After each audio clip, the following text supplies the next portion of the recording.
In this lesson, we will see how industrialization influenced theories about the economy and government. First, we will examine the theory known as laissez-faire capitalism, which argued that the government should not interfere with the natural working of the economy and the freedom of the individual to pursue profit. Next, we will discuss how the negative effects of the Industrial Revolution gave rise to socialism, the belief that the government should take an active role in the economy to produce benefits for society as a whole and correct the abuses of the capitalist system. Finally, we will examine communism, the extreme form of socialism advocated by the German economic philosopher Karl Marx. During the Enlightenment, some thinkers argued that natural laws govern the field of economics in the same way that they govern events in the physical world of nature. Because these laws were natural, Enlightenment philosophers argued they should be allowed to operate freely without interference. As a result, Enlightenment thinkers believed that governments should not meddle with the natural workings of the economic system. These ideas were originally used to attack the system of mercantilism in the 1600s and 1700s, but they also fit well with those who wished to support the changes taking place as a result of the Industrial Revolution. In the early 1800s, middle-class business leaders embraced this philosophy, which was called laissez-faire, from a French phrase meaning to let do.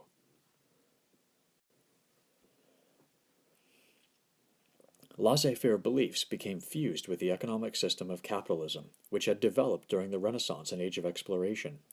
Capitalism is characterized by the private, as opposed to government, ownership of natural resources and property. The basic idea of capitalism is that people are driven by their self-interest.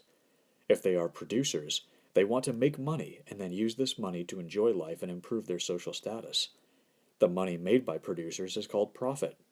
Profit is the money left over after all the costs of producing a good, which includes land, raw materials, labor, have been subtracted from its sale. This desire for profit drives producers to provide consumers with the goods and services they desire. Consumers in this system want to purchase the best quality product for the lowest possible cost. The conflicting goals between producers and consumers, and the competition between producers to sell their goods, is what keeps the system working. Also key to the success of capitalism is the existence of a free market, a situation in which the exchange of goods and services is not restricted or hindered by government regulations and laws. The modern system of capitalism was eloquently explained by Adam Smith, a Scottish economist and important Enlightenment thinker. Smith's ideas were laid out in an influential work called The Wealth of Nations, which was first published in 1776. Smith defended laissez-faire philosophy as being the best way to achieve progress and happiness in human society. According to Smith, a free market characterized by competition between the producers of goods would result in more goods at lower prices. This would benefit the consumers of goods, who could now afford more products. Out of these interactions, progress and happiness would result. A growing economy would encourage businessmen to invest profits in new ventures, creating more jobs and new products. The whole thing would work as if by an invisible hand, without any need for the government to interfere. As part of a free market guided by an invisible hand, Smith urged nations to abandon tariffs and other restrictions and allow free trade between nations. In this way, goods could flow freely across borders. This would eliminate inefficient producers and help consumers by giving them greater access to goods, which would reduce prices. Smith also attacked the guild system of the Middle Ages for its inefficiency. He instead argued for a division of labor in which the process of production is broken down into smaller steps completed by workers who specialize in a particular part of the process. Smith thought this would improve efficiency and boost production, which would further reduce the price of goods and benefit consumers. Supporters of free enterprise capitalism pointed to the successes of the industrial age, in which they believed that government had played little or no part. Smith, as it turns out, was only partially correct. The benefits he imagined took a long time to appear for the working class, and only because the government imposed reforms during the 1800s. One of the most important followers of laissez-faire economic philosophy was Thomas Malthus, a British economist. All around him, Malthus observed the results of the start of the Industrial Revolution, crowded cities, hungry families, and widespread misery. After years of careful study, he drew up his conclusions about the fate of human society in 1798 in the important work and essay on the principles of population. In his work, Malthus argued that poverty and misery were unavoidable because the population would always increase faster than the food supply. As he wrote, the power of population is greater than the power of the earth to produce subsistence for man. As population grew and competition for resources became more fierce, wars and famines, which Malthus called natural checks on growth, would lead to even greater misery. Once war, famine, and disease had taken their toll, the population would grow again, and the cycle would repeat itself. Malthus became especially concerned in the late 1700s because it seemed to him that recent improvements in medicine, sanitation, and diplomacy were limiting the effects of the natural checks on population and creating a dangerous situation. The only solution was to try to limit population growth. As a result, Malthus urged families to have fewer children. He also discouraged charitable handouts and vaccinations because these would induce people to have more children. During the early 1800s, many people accepted Malthus's bleak view, but he was ultimately proved wrong. Although the population boom did continue, the food supply grew even faster. As the century progressed, living conditions in the Western world slowly improved, but people had fewer children rather than more. Another influential British laissez-faire economist was David Ricardo. He dedicated himself to economic studies after reading Smith's work. Like Malthus, Ricardo did not hold out hope for the working class to escape poverty, and believed that government intervention in the natural working of the economy would only make matters worse. Ricardo became most famous for his 1817 work called The Iron Law of Wages. In his book, Ricardo showed the relationship between population and wages. He argued that when wages increase, families have more children. This would lead to population growth and an increase in the supply of laborers. As the number of workers increased, their value would decrease and wages would fall and unemployment rise until families again became smaller. Then the whole process would repeat itself in a vicious cycle. Ricardo thought this process was inescapable, which is why he called it the Iron Law of Wages. Neither Malthus nor Ricardo was a cruel man, yet both opposed any government help for the poor. They believed that government efforts to alleviate poverty would only fuel population growth and disrupt the natural workings of the economic system. The result would be even greater misery, especially for the working class. To the supporters of laissez-faire economics, like Malthus and Ricardo, the best cure for poverty was not government relief, but the unrestricted laws of the free market being allowed to work themselves out. Individuals simply had to do the best they could through hard work, thrift, and limiting the size of their families. In reality, however, Malthus, Ricardo, and other laissez-faire economists held out little hope for the poor to improve their lives. Because of such gloomy predictions, economics became known as the dismal science. Other thinkers tried to modify laissez-faire doctrines to justify some government intervention. One such individual was Jeremy Bentham, a brilliant English scholar and philosopher. Bentham was a supporter of many legal and social reforms. In the late 1700s and early 1800s, Bentham became most famous for advocating an idea called utilitarianism. According to this philosophy, the goal of society should be the greatest happiness for the greatest number of its citizens. To Bentham, all laws or actions should therefore be judged by their utility or usefulness to the society as a whole. In other words, whether a law or action provide more pleasure or happiness than pain. Although Bentham strongly supported individual liberty, he also saw the need for government to become involved under certain circumstances when the pain or unhappiness was too high and the needs of the community outweighed the freedom of individuals.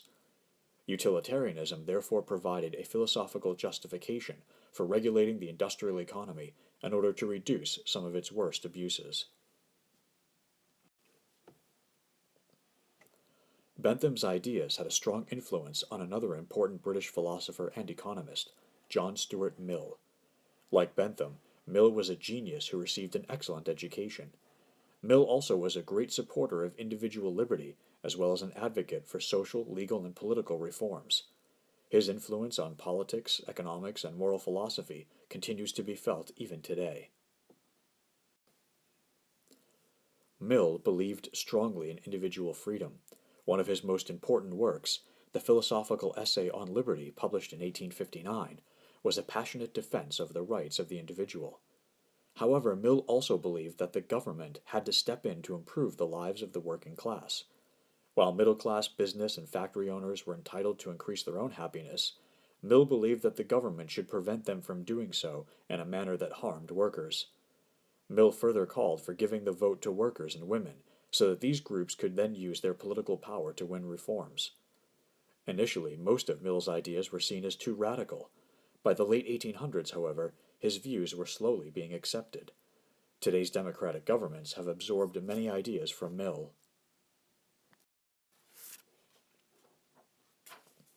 While both laissez-faire thinkers and utilitarians defended personal liberty, a new wave of thinkers in the mid-1800s began to challenge this view in response to the effects of the Industrial Revolution. They thought that the good of society as a whole might require more restrictions on the individual. These thinkers condemned what they saw as the evils of unregulated and unrestricted industrial capitalism, in particular the enormous gulf it had created between the richest and poorest citizens. They also disliked the free market because they believed it put workers at the mercy of their employers. To end poverty and injustice, some intellectuals offered a more radical solution: socialism. Under socialism, the government, acting on behalf of the people as a whole, would own and operate the means of production, the farms, factories, railways, and other large businesses. Ideally, the government would produce and distribute goods in a way that would benefit the entire society, rather than just a few wealthy individuals. Socialism was an extension of the Enlightenment's faith in progress, belief in the basic goodness of human nature, and its concern with social justice. Socialism became especially popular among intellectuals in France, which had been the center of the Enlightenment and revolutionary political and social ideas. Socialism produced a wide variety of opinions and views. Though all socialists agreed that laissez-faire capitalism produced unacceptable inequalities, they differed on how best to fix the problems of society. The Frenchman Henri de Saint-Simon was one of the earliest and most important socialist thinkers. He argued for a socialism grounded in science, in which a small group of technical experts would organize and manage society for the benefit of all. Another French socialist, Charles Fourier, promoted a community in which all property was owned in common and people worked cooperatively. A number of early socialists established experimental communities where all work was shared and all property was owned in common. When differences between rich and poor were eliminated, these socialists claimed, fighting and conflict between the social classes would disappear. These early socialists were called utopians because they were seen as trying to create ideal communities that would bring to life the kind of equality and peace that had been described in such works as Thomas More's Utopia. The most famous of the utopian socialists was Robert Owen. A poor Welsh boy, Owen became a successful mill owner. Unlike most industrialists of his time, he refused to use child labor and campaigned vigorously for laws that limited child labor and protected the rights of workers. Owen transformed his cotton mill in New Lanark, Scotland, into a model village. He insisted that the conditions in which people lived shaped their character. Owen therefore reduced working hours, built homes for workers, started a school for children, and opened a company store where workers could buy food and clothes. Owen showed that an employer could offer decent living conditions and still run a profitable business. Perhaps no social and economic thinker had greater influence during the last half of the 19th century than Karl Marx, a German journalist. Marx felt that socialism did not go far enough in addressing the inequalities of the capitalist system. He was forced to flee his homeland because of his radical views. He traveled to Paris and then London. In opposition to capitalism and utopian socialism, Marx formulated a new theory called scientific socialism, which he claimed was based on a scientific study of history. The basis of this theory was a process called the dialectic. The dialectic begins with a dominant idea or thesis, which is then challenged by a new idea called the antithesis. The conflict between these two would ultimately lead to a synthesis, which would then inevitably produce a new antithesis. According to Marx, all of history and economics was governed by this cycle, and each economic system, from feudalism to capitalism, was a necessary step in the ongoing process.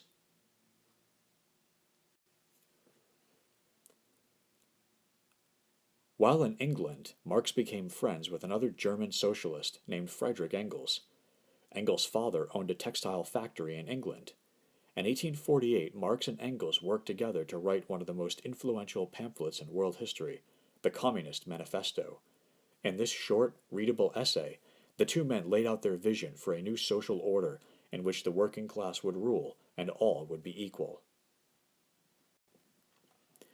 Communism became the name for the radical form of socialism advocated by Marx, in which the inevitable historical struggle between social classes would lead eventually to the creation of a classless society where all means of production would be owned and operated by the community for the benefit of everyone. In the Communist Manifesto, Marx theorized that economics was the driving force in history. He argued that beneath all the culture, art, literature, and religion of human existence, there was a more basic history of class struggles between the haves and the have-nots. The haves have always owned the means of production and therefore controlled society and all its wealth. In industrialized Europe, Marx said the haves were the bourgeoisie, while the have-nots were the working class, which he called the proletariat. According to Marx, the modern class struggle pitted the bourgeoisie against the proletariat. At some point, which Marx thought had come in the mid-1800s, the working class would grow so large and their living conditions would become so miserable that they would achieve a class consciousness. They would see themselves as a unified group and spontaneously rise up in violent revolution against the bourgeoisie. Marx thought that violent revolution was the only possibility because he believed that the bourgeoisie would never willingly accept reforms or give up control of the means of production. Once the workers had taken control of the means of production, they would set up a dictatorship of the proletariat, or a classless communist society. Such a society would mark the end of the struggles people had endured throughout history, because wealth and power would be equally shared.